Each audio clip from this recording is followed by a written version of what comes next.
Білікті қызметкер – бұл сіз қандай салада жұмыс істесеңіз де, бизнесіңіздің табысының жартысын құрайды десек те болады. Бұл әсіресе қызметкерлер аз және олардың құзыреттілігіне, жауапкершілігіне, компанияның барлық жұмысы тәуелді шағын кәсіпорындар үшін маңызды.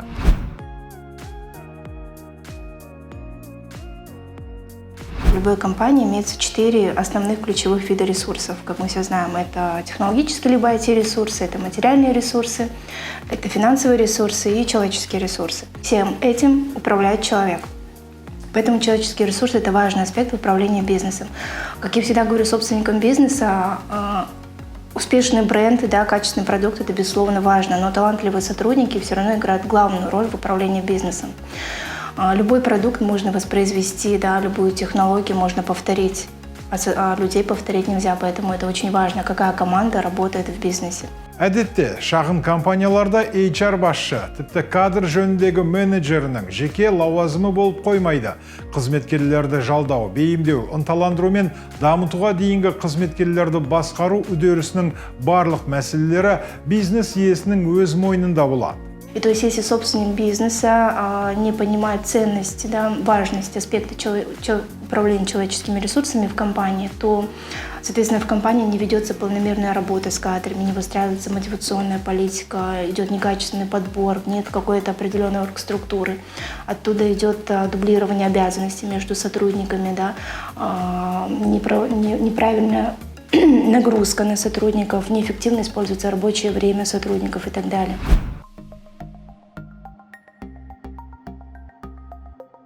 Если мы говорим про подбор персонала именно в среде малого и среднего бизнеса, то малый и средний бизнес имеет свою специфику при подборе персонала. Да? Во-первых, чем отличается малый и средний бизнес? Тем, что отличительные особенности, да, это гибкость, это постоянный поиск собственной ниши, это быстрая готовность к каким-то внешним изменениям и так далее. А другая отличительная особенность, да, в подборе персонала, если мы говорим про МСБ, это большой вес личностного фактора собственника. То есть при подборе мы должны делать акцент на совместимость между руководителем и сотрудником. И лучше подбирать людей, которые как-то чем-то похожи на тебя, то есть по энергии. Если вы чувствуете, что вам человек совершенно не подходит по энергии, то, мне кажется, его лучше не брать. Каждый ищет свою стаю. Шағын компанияларда әрбір қызметкердің жөні бөлек болып табылады және бірден бірнеше функцияларды орындайды. Мысалы, кеңсе менеджері бір уақытта сауда жасауға, компания қызметкерлерін жалдауға, сатуға, клиенттік сервисті дамытуға және бухгалтерлік есепке алуға жауап бере алады. Ендеше, талантты қызметкерлерді қалай табуға болады? Бірінші әдіс – таныс арқылы іздеу. Артықшылықтары ешқандай шығын жоқ. Есесіне сізде таныстардан ұсыныс болады. Осылай, жауапкершіліктің жоғары деңгейі қажет болғанда, басшылық позицияға қызметкерлерді іздеуге тиімді, кейде кез келген адамға сене беруге болмайтын сәттер болады. Сарапшылар, таныстарыңыз бен туыстарыңызды жұмысқа алуға кеңес бермейді. Бұл ара қатынастарыңыздың бұзылуына алып келеді. Басшы қол астындағы жұмыскерлерінен тәуелсіз болғаны жөн. Туысыңызға немесе танысыңызға бұйырып сөйлеу әрдайым ыңғайсыздық тудырады, ал жұмыстан шығарып жіберу одан да қиын болады. Бірақ ауылды жерде бір проблема бар. Жұмысқа кедергі келтіретін зиянды әдеті бар жұмыскер. Кей фермерлер үйіне апара қоймайтын жұмыскердің айлығын жұмыскердің өз қолына бермей, жұбайына беретінде кездері болады. Сондықтан шағын фермерлік шаруашылықты өз отбасыңмен жүргізген дұрыс. Екінші әдіс – жұмысқа қабылдау туралы хабарландыру беру. Хабарландыруды газетке беруге немесе арнайы тақталарға, сонымен бірге аялдамаларға жабыстыруға болады. Бұл нұсқа белгілі бір біліктілік немесе арнайы білім қажет емес кезде қарапайым қызметкерді іздеуге өте жарамды. Сонымен қатар, әлеуметтік желілердегі «мен жұмыс іздеймін» деп аталатын топтар, OLX немесе Headhunter сайттарындағы жарнамалар пайдасын тигізеді. Бірақ сіз маманның ерекшеліктерін ескеруіңіз керек. Интернеттен жүк тиегішті немесе қолмен жұмыс жасайтын адамды табу екіталай. бірақ SMM маманды осылай табуға болады. Айтпақшы, соңғы уақытта фриланс, қашықтықтан жұмыс жасау танымал болуда. Бұл сіз басқа қалада сізбен интернет арқылы жұмыс істейтін қызметкерді таба аласыз деген сөз.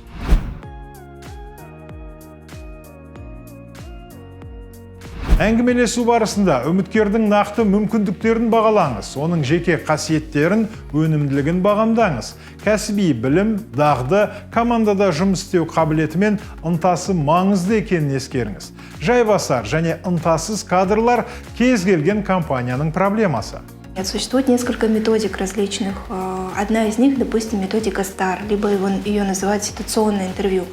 Когда перед вами сотрудник, допустим, приходит менеджер по продажам, да, самая такая боль всей компании – это найти качественного, классного продажника. Так вот, как выявить, умеет он продавать, есть ли у него этот навык, либо нет? Методика STAR, когда задается определенная ситуация. Самое элементарное – это «продайте мне ручку». Были различные примеры, да, когда люди теряются, да, не знают, что сказать и так далее. Это явно не продажник. Если он начинает выдумывать много различных идей, да, креативить, как просто продать ручку, это уже нам говорит о том, что у него есть какой-то хотя бы навык, да, в продажах. Қызметкердің жауапкершілік деңгейін қалай тексеруге болады? Үміткерден жауаптылық талап етілген кезде өткен тәжірибесі туралы айтып беруін сұраңыз. Осылайша сіз кез келген дағдыны, креативтілікті, нәтижеге бағытталуын және басқаларын тексере аласыз.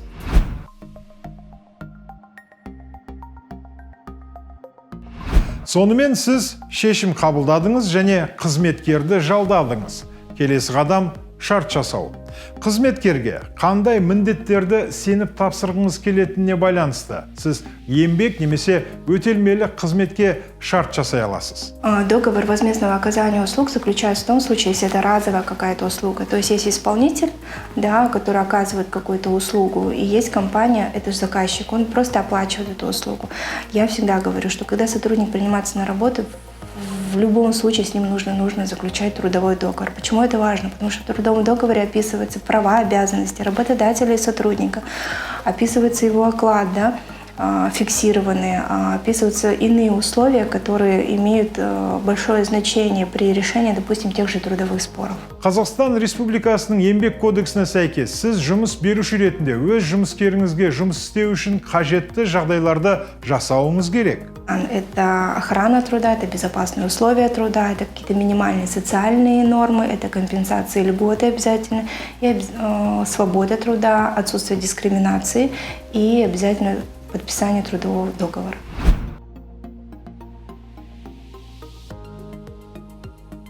Кадрлардың тұрақтамауына біліктіліктің төмендігі, еңбекке ақы төлеудің төмен деңгейі, жұмысқа ынталандырудың жоқтығы, кәсіптің беделінің төмендігі әсер етеді. Экономикалық заң мынадай. Кадрлардың тұрақтамауы сізге қызметкердің шамамен 2,5 жылдық жалақысына тең сомада шығын келтіреді. Очень важно не только правильно подобрать персонал, но и адаптировать его в компании, потому что подбор персонала занимает очень большое время. Если мы наняли качественного, классного кандидата, и он через 2-3 дня ушел, значит, у нас что-то не так с адаптацией. Какие есть инструменты правильной адаптации персонала? Во-первых, это welcome тренинг, да, классный, крутой инструмент. Когда приходит новый сотрудник, и на 2-3 день, после того, как он более-менее вник в деятельность компании, познакомился с сотрудниками и так далее, можно провести ему welcome тренинг, такой тренинг, где вы расскажете все о компании, да, о руководителях, о сотрудниках, о корпоративной культуре, о ценности компании, что очень важно, да, об основных правилах поведения внутри компании, и так далее и тому подобное. Второй инструмент – это книга новичка. Да. В любой компании, даже если это МСБ, небольшая компания, можно придумать какой-нибудь комплект, где будут основные телефоны, да, сотрудников, где будет адрес, где будут, опять же, ценности указаны компании и так далее. Еще есть один классный метод, который мне очень нравится, метод погружения, который называется job shadowing. То есть когда сотруднику, новому сотруднику, у него есть наставник, это в обязательном порядке, я даже про это отдельно, да, не буду рассказывать. И с этим наставником он погружается с ним сразу в деятельность, он ходит за ним по пятам, как говорится, да, смотрит, какие документы он заполняет, с какими отделами он сотрудничает, и так далее и подобное.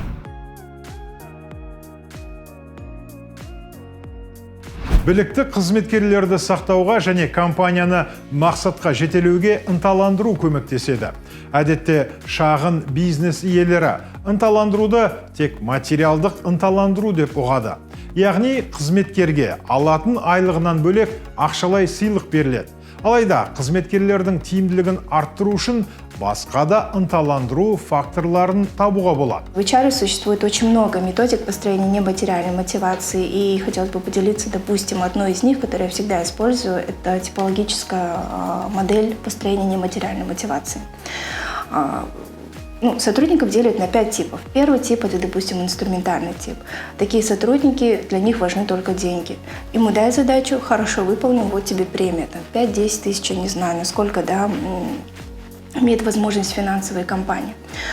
Второй тип – это профессиональный тип. Для них важны, допустим, это содержание работы, это условия труда и так далее. Такому сотруднику можно просто сказать, вот тебе новая форма, если ты выполнишь хорошо работу, или новый удобный стол, либо покажешь хороший результат работы, мы тебе выделим отдельный кабинет, что-то такое.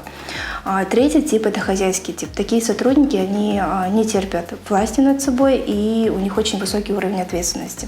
Таким сотрудникам как можно мотивировать их, допустим, в компании какая-то проблема, которую нужно решить. Собственник может собрать какую-то проектную группу из n-го числа сотрудников и назначить такого сотрудника руководителем этой проектной группы. Таким образом, ему не нужны ни деньги, ни классный кабинет и так далее, он будет замотивирован работать еще лучше. Следующий тип сотрудников – это патриотический тип. Это сотрудники, которые работают за идею. Такие сотрудники тоже бывают в компании. Для них очень важна устная, допустим, похвала. Ему скажешь, ты молодец, так классно проработал, и ему не нужны, опять же, никакие деньги и так далее. Либо это может быть какая-нибудь грамота, на доску почета его фотографию повесить, что-то такое. И самый последний тип – это люмпинизированный тип, избегательный тип. В любой компании, это малый средний бизнес, большая корпорация, есть сотрудники, которые работают с 9 до 6, им все равно, к чему стремится компания и так далее. Конечно, таких сотрудников лучше выявлять и расторгать с ними трудовой договор, но они имеют место быть. Как с ними работать – это только метод кнута. Одно дисциплинарное взыскание, одно наказание, и он в ближайшие полгода будет работать отлично, так скажем. Қызметкерлерді материалдық ынталандырудан басқа ынталы және нәтижелі жұмыс істеу үшін не істеуге болады? Компания брендінің дамуымен әсер етуге болады. Қызметкерлерге автомобильге жапсырмаларды, төс белгілерді, кепкаларды және логотипі бар футболкаларды беруге болады. Когда сотрудник чувствует причастность к компании, я сотрудник этой компании, представитель этого бренда, и он будет везде ходить, хвалить свою компанию, и так далее. У него будет высокая мотивация работать в этой компании. Можно через корпоративную культуру. Как мы знаем, в малом и среднем бизнесе корпоративная культура, она больше напоминает семейный тип корпоративной культуры. Наверное, вы слышали такую фразу, как «мы семья», «мы одна команда», «мы все идем в одну сторону», и т.д. и т.п. Это называется семейный тип корпоративной культуры. И когда сотрудник чувствует, что он часть этой семьи, он тоже будет замотивирован работать лучше. Ынталандырудың тағы бір маңызды жолы бұл өзіңнің үлгі бола білуің. Егер компанияның директоры қызметкерлерді 5 минутқа кешігіп келгені үшін жазалап, өзі сағат 11-де келетін болса, бұл құрметпен қарауға кедергі келтіреді. Ал егер сіз қызметкерлеріңіздің 18:00-ден кейін де қалғанын қаласаңыз, онда өзіңізде қалуыңыз керек. Қызметкерлер жаңа дүниені үйренсін және дамысын десеңіз, әуелі өзіңізден бастаңыз. Әрқашан бірінші кезекте өзіңізден, сосын барып өз қызметкерлеріңізден талап етіңіз. Очень важно делиться стратегией развития компании, куда мы идем, зачем мы идем, к чему мы стремимся с сотрудниками. Обязательно очень нужно давать обратную связь сотрудникам, проводить какие-то стратегические сессии с сотрудниками, чтобы они были причастны к единой цели, шли к единой цели вместе с руководителем всей компании. Сіз қалаған уақытыңызда өзіңізді керемет басшы санауыңызға болады. Бірақ сіз айлықты төлемейтін болсаңыз, қызметкерлер бұны бағаламайды. Барлығы 100%-ға жұмысқа берілмейді. Тіпті сізді жек көретін болады.